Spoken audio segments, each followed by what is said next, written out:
Olá pessoal, estou com vocês para mais uma das nossas aulas de física e hoje nós vamos falar aí da transmissão de calor, dos processos de transmissão de calor e também da dilatação térmica.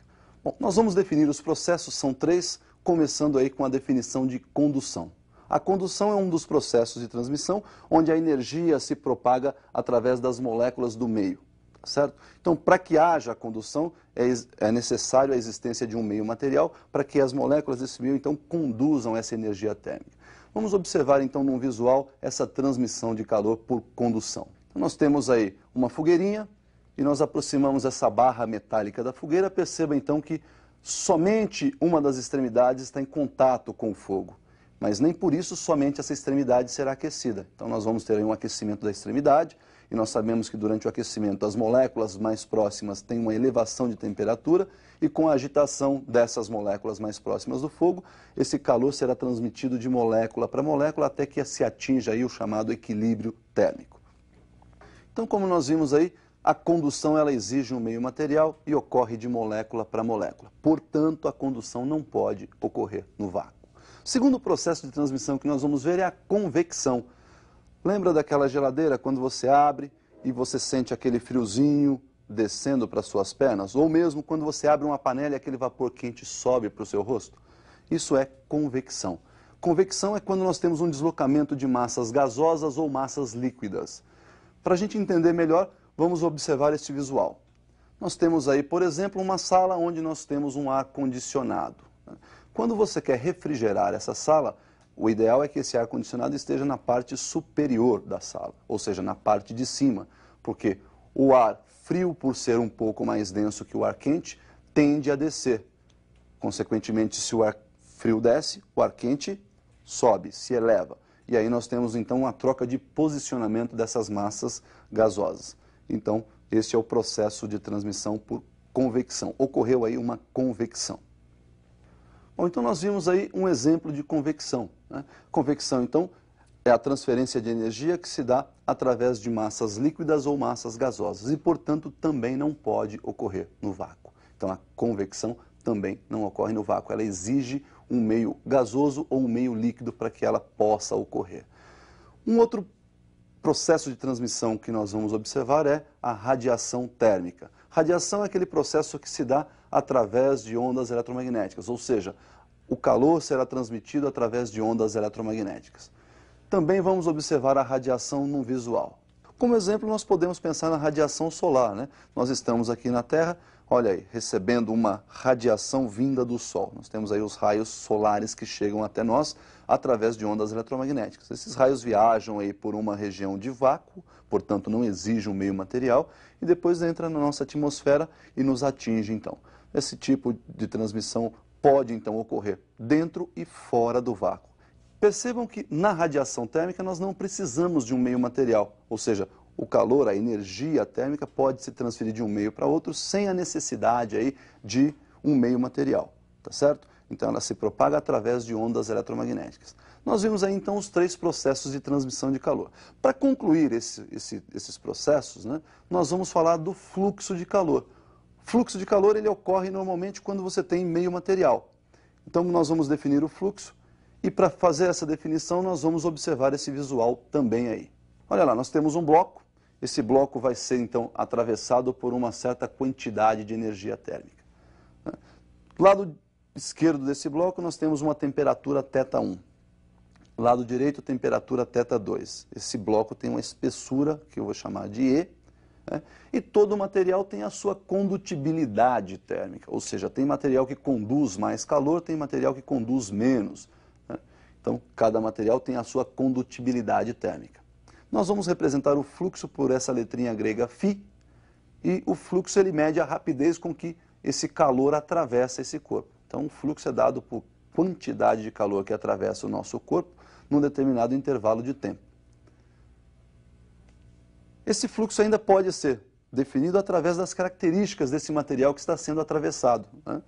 Depende da sua condutibilidade térmica, depende da área de secção transversal, por onde esse fluxo está se propagando, depende da diferença entre as temperaturas do lado de onde começa a transmissão e do lado de onde termina essa transmissão de calor, e depende também da espessura.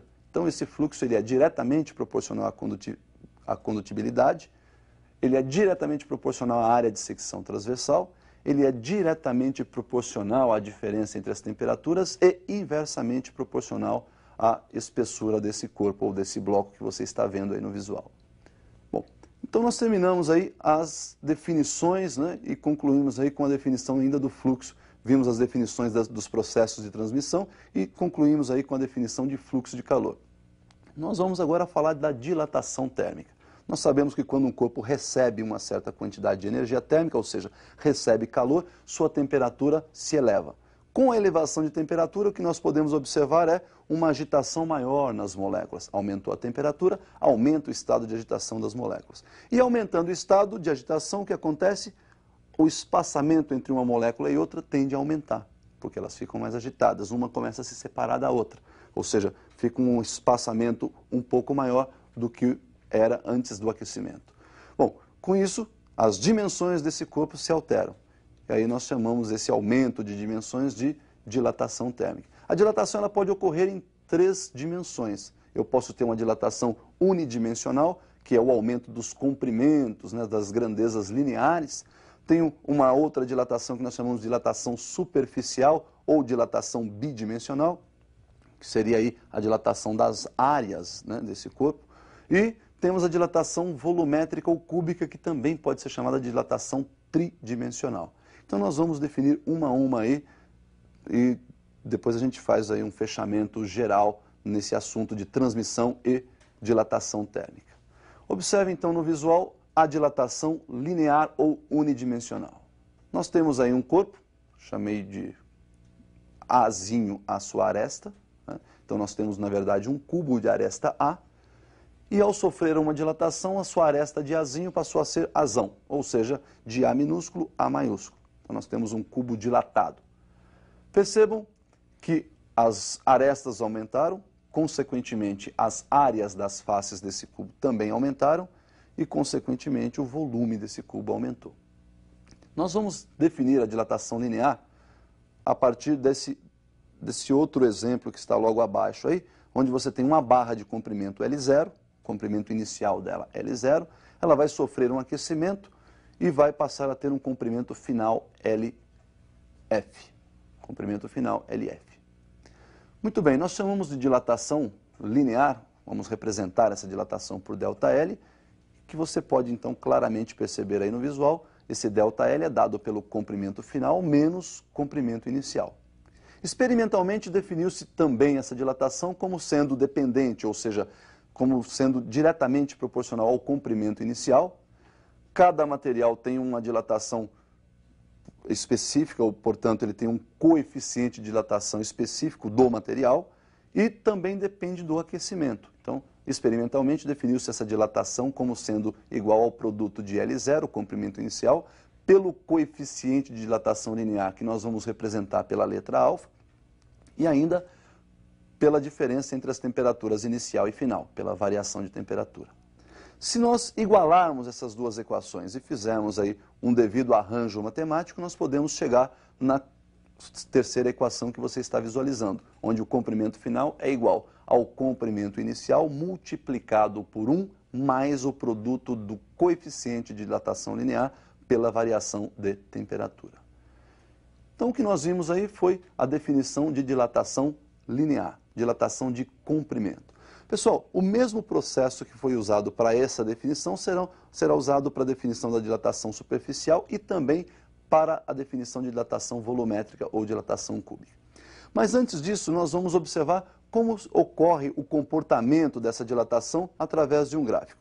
Reparem então nesse gráfico como vai evoluir o comprimento em função da temperatura, do aumento de temperatura. Nós temos aí no eixo vertical o comprimento, no eixo horizontal nós temos a temperatura θ. Percebam que nós temos o gráfico começando aí do L0, que é o comprimento inicial, e conforme se faz o aquecimento, a temperatura vai aumentando e, consequentemente, o comprimento também aumenta. Perceba que o coeficiente angular dessa reta, o coeficiente linear, é o próprio L0. O coeficiente angular, ele depende ali da nossa dilatação linear, ou seja, do nosso ΔL, e da nossa variação de temperatura, Δθ. Então, calculando aí o coeficiente angular, a tangente desse ângulo φ, nós temos que a tangente é numericamente igual ao quociente de ΔL e Δθ. Então, nós temos tangente numericamente igual a ΔL sobre Δθ. Lembrando da definição da dilatação linear, onde ΔL é dado por L0 vezes alfa vezes Δθ, substituindo então o ΔL por L0 alfa Δθ, nós temos aí a possibilidade de uma simplificação. Posso simplificar o Δθ em cima, Δθ embaixo, onde então aparece nossa tangente, o nosso coeficiente angular, como sendo numericamente igual ao produto do comprimento inicial L0 pelo nosso alfa, que é o coeficiente de dilatação linear. Então nós vimos aí a evolução do comprimento em função da temperatura através do gráfico e uma boa propriedade para ser aplicada aí, né, a propriedade gráfica.